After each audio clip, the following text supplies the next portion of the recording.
ಇಟ್ಕೊಂಡಿದ್ರಿ, ಕಾನೂನು ಮೇಲೆ ಗೌರವ ಇಟ್ಕೊಂಡು ಲಂಚ ಕೊಡ್ತಾ ಇದ್ದ ನೀನು. ನಮ್ಗೆ ಗೊತ್ತಿರಲಿಲ್ಲ ಸರ್, ನನಗೆ ಗೊತ್ತಿಲ್ಲ. ಕಾನೂನು ಮೇಲೆ ಗೌರವ ಇದ್ದಿರ ಲಂಚ ಕೊಡ್ತಿದ್ದ ನೀನು. ಸರಿ, ಅದು ಮುಗೀತು.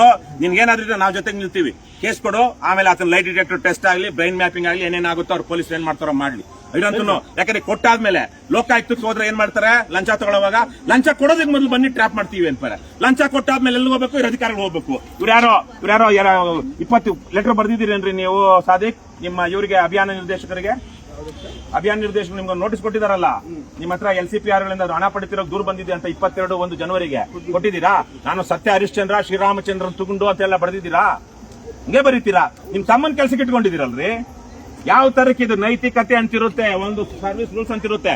ನೀವು ಕೆಲಸ ಮಾಡೋ ಇದರಲ್ಲಿ ಹೊರಗುತ್ತಿಗೆ ನಿಮ್ ತಮ್ಮನ್ ನೇಮಕ ಮಾಡ್ಕೊಳ್ಳೋದು ನಿಮಗೆ ನೀವು ಅಧಿಕಾರಿಗಳು ಹೇಳಿದೆ ಬರಕಾಗುತ್ತಾ ಸರ್? ಆಮೇಲೆ ಈ ತರ 10,000 ನೀವಿಬ್ರು ಅಧಿಕಾರಿಗಳಿದ್ದೀರಾ, ಆತ ಏನೋ ಜೂನಿಯರ್ ಇರ್ಬೋದು.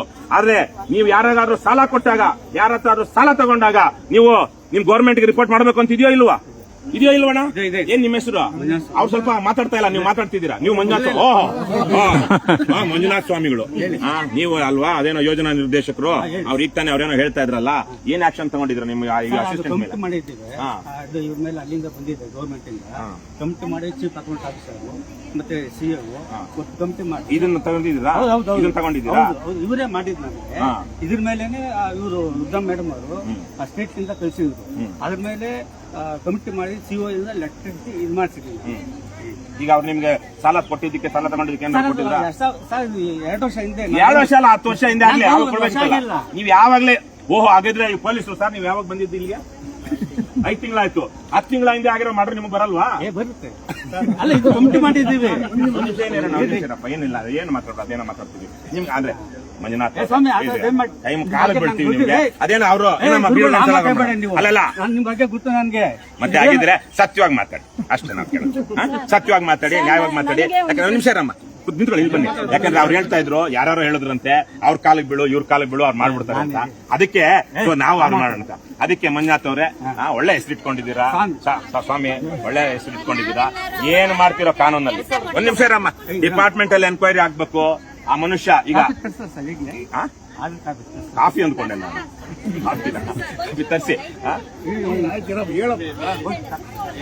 ಇಲ್ಲ ಅವ್ರು ಹೇಳ್ತಾರೆ ಕಾಫಿ ನಂತೆ ತಗೋಬರಪ್ಪ. ಕುಡಿಯೋ ಕಾಫಿ ಅಲ್ಲ, ಅದೇನು ಹೇಳಲ್ಲ, ಕಾಫಿ ಆರ್ಡರ್ ಕಾಫಿ. ಆ ಕಾಫಿ ಇದೆ ಅಂತ ತಗೋಬರೋಣ. ಆಮೇಲೆ ಏನೇನಿದೆಯೋ ಪ್ರಾಮಾಣಿಕವಾಗಿ ಮಾಡಿ. ಆಮೇಲೆ ಅವ್ರಿಗೆ ಅವರು ಇಲ್ಲಿ ನಾನು ನೋಡಿ ಇಲ್ಲ ಒಂದು ನಮ್ಮ ಆಗ್ರಹಗಳೇನಿದೆ ಅದು ಹೇಳ್ಬಿಡ್ತೀನಿ. ಆಮೇಲೆ ಅವ್ರದ್ದು ಅವ್ರ ತಮ್ಮನನ್ನೇ ಅಲ್ಲಿ ಎಲ್ಲಿ KGF ಅಲ್ಲಿ ನೇಮಕ ಮಾಡ್ಕೊಂಡಿದಾರಂತೆ. ನಿಮ್ ಗಮನಕ್ಕಿದೆಯಾ? ಅದು ಮಾಡೋದಕ್ಕೆ ಅವಕಾಶ ಇದೆಯಾ? 2 ವರ್ಷ ಹಿಂದೆ ತಗೊಂಡಿರೋದು. ನಾನು ಬಂದಿದ್ದು ಈಗ ಟ್ರಾನ್ಸ್ಫರ್ ಮಾಡಿದ್ ನಾನು ಅಷ್ಟೇ. ಸರಿ, ನಾವು ಒಂದು ನಿಮ್ಗೆ ಆ ಮಾಹಿತಿ ಕೊಡ್ತಾ ಇದೀವಿ. ತಮ್ಮ ಇದಾನೆ, ತಮ್ಮನ ಈತನ ಕೆಳಗಡೆ ಕೆಲಸ ಮಾಡ್ತಾನೆ. ಅದು ಕಾನೂನುಬದ್ಧವಾಗಿ, ನೈತಿಕವಾಗಿ, ಅಥವಾ ಏನಂತಾರ ಅದು ಪ್ರಾಬಿಟಿ ಆ ತರಕ್ಕಿದೆ ಅಂತ ನಿಮ್ಗೆ ಅನಿಸ್ತಾ ಇದೆಯಾ? ಅದ್ರ ಮೇಲೆ ಆಕ್ಷನ್ ತಗೊಳಕ್ ಆಗುತ್ತೆ?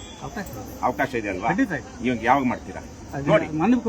ಮನವಿ ಅಲ್ಲ, ಸುಮೋಟೋ ಅಂತ ಒಂದು ಮಾತಿದೆ. ಏನಿದೆ ಅಂದ್ರೆ ಸುಮೋಟೋ ಪೊಲೀಸ್ ಸ್ವಯಂ ಪ್ರೇರಿತವಾಗಿ ನಮ್ಮ ಗಮನಕ್ಕೆ ಬಂದ ತಕ್ಷಣ ನಾವೇನೇ ನಮ್ಮ ಜವಾಬ್ದಾರಿಯನ್ನ ಯಾರು ದೂರು ಕೊಡದೆ, ಮೌಖಿಕವಾಗಿ, ಲಿಖಿತವಾಗಿ ಯಾವುದೇ ತರ ದೂರು ಕೊಡದೆ, ಅಲ್ವಾ ಸರ್ ಕಾಸಿಂ ಅವ್ರ ಅಲ್ವಾ?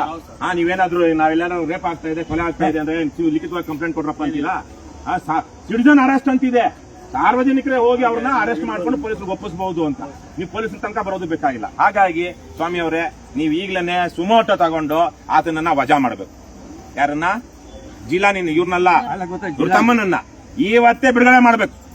ಇವ್ರದ್ದು ನಿಮ್ ವ್ಯಾಪ್ತಿಗೆ ಬರಲ್ಲ. ಯಾಕಂದ್ರೆ ಬಹುಶಃ CO ಅವ್ರು ಮಾಡುವುದಿಲ್ಲ. ಅವ್ರ COಗೂ ಬರುತ್ತೆ, ಸ್ಟೇಟ್ ಬರುತ್ತೆ. ಯಾಕಂದ್ರೆ ಒಂದೊಂದು ಹಂತದ ಅಧಿಕಾರಿಗಳನ್ನ, ಯಾವ್ಯಾವುದೋ ಹಂತದ ಅಧಿಕಾರಿಗಳು ಮಾತ್ರ ಅಮಾನತು ಮಾಡೋದು, ಇನ್ನೊಂದ್ರಲ್ಲಿ ಇಡೋದು. ಆದ್ರೆ ಅವ್ರ ಬಗ್ಗೆ ನಿಮ್ಗೆ ವಿಚಾರ ತಿಳಿಸ್ತಾ ಇದೀವಿ ನೋಡಿ. ಇಷ್ಟು ಓಪನ್ ಆಗಿ ಮಾಡೋಣ. ರಾತ್ರಿ ಹೊತ್ತು ಕಳ್ತನ ಮಾಡ್ರೆ, ಹಗಲೊತ್ತೆ ದರೋಡೆ ಮಾಡಿದ್ರೆ ಪೊಲೀಸರು ಹಗಲೊತ್ತು ದರೋಡೆ ಮಾಡೋದಕ್ಕೆ ಬಿಟ್ಬಿಟ್ರೆ ಸಮಾಜ ಉಳಿಯುತ್ತಾ, ವ್ಯವಸ್ಥೆ ಉಳಿಯುತ್ತಾ? ಹೇಳಿ ಸರ್ ಇವರು.